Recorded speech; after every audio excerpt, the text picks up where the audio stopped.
I have a tip for you on how to use this modular synthesizer.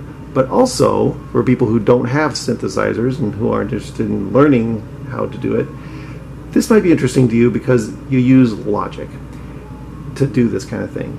And the reason I'm sharing this patch is because I used my logic to figure out how to make a jazzy bass line. So, you're hearing a melody right now, and it's being created by this sequencer right here. It's following this pattern here. And each one of these dots has been programmed with a different voltage. The lower the voltage, the lower the tone. The higher the voltage, the higher the tone. So you're hearing a melody line and a harmony line. Two different voltage controlled oscillators are creating that. So this is one of them. And down here amidst the rat's nest is the other, VCO. So it's a voltage controlled oscillator because these voltages are controlling what sound that oscillator makes. So we have these two doing a melody and harmony, and there's also a bass line, and the bass line is being controlled by this little guy right here, this drumset. So I didn't want the bass line to exactly follow the melody, but I did want it to use the same notes and be in the same pattern, the same pace. So I put on my thinking cap and realized there is a clock that's putting out regular pulses that all the notes in this patch conform to.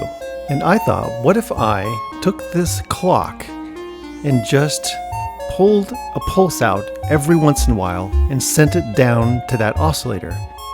Just a selection from the melody, not the full melody line. And I do have a module down here. It's a clock divider. And a clock divider does just what you would think. It divides the pulses that are coming from the clock according to the fractions that are written on the dial there. See how it runs from 1 through 48? So if I set it to 2, it would be half as many pulses. If I set it to 4, it would be a fourth as many pulses. But I didn't want it to just take every fourth note, because that would be kind of boring. I wanted it to be kind of jazzy, like a bass player would actually play it. So, instead of manually twisting the knob, getting every fourth note and then every eighth note, I made use of my sequencers. This one I'm using for pitch, and this one I'm using to control the clock divider. And I can determine which fraction it uses by sending a signal from the sequencer.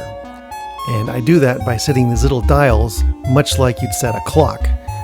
You turn the dial far to the right, like 2 o'clock here, and you get a certain voltage, and you get a little higher voltage when you go a little bit further, like 230, like on this one. And then a really high voltage, like 530 on this one. So the higher you turn the dial, the higher the voltage is. Each step in the sequencer has a different setting. Some have lots of pulses, some have very few. I'll just turn it up here for a second.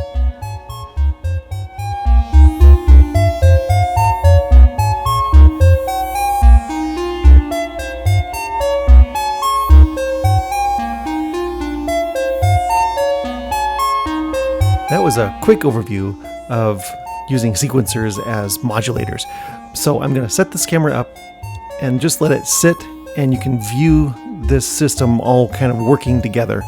And as I did, you'll be able to note when the sequence changes, so does the number of pulses.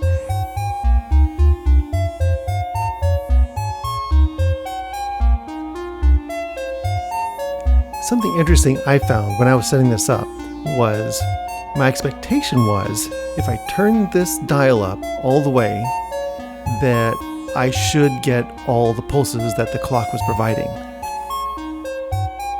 But the opposite is actually true. I have to turn it all the way down to get all the pulses. And I'm not quite sure why. My guess is the way this module is set up, if it doesn't receive any control voltage, then it passes every pulse through. And as I turn up the voltage, the division circuitry gets activated more and more, so that eventually it selects only one out of every 48 pulses. That's my thought, at least. Maybe I should go read the manual. But meanwhile, I'm just going to turn up the music, and I hope you enjoy it.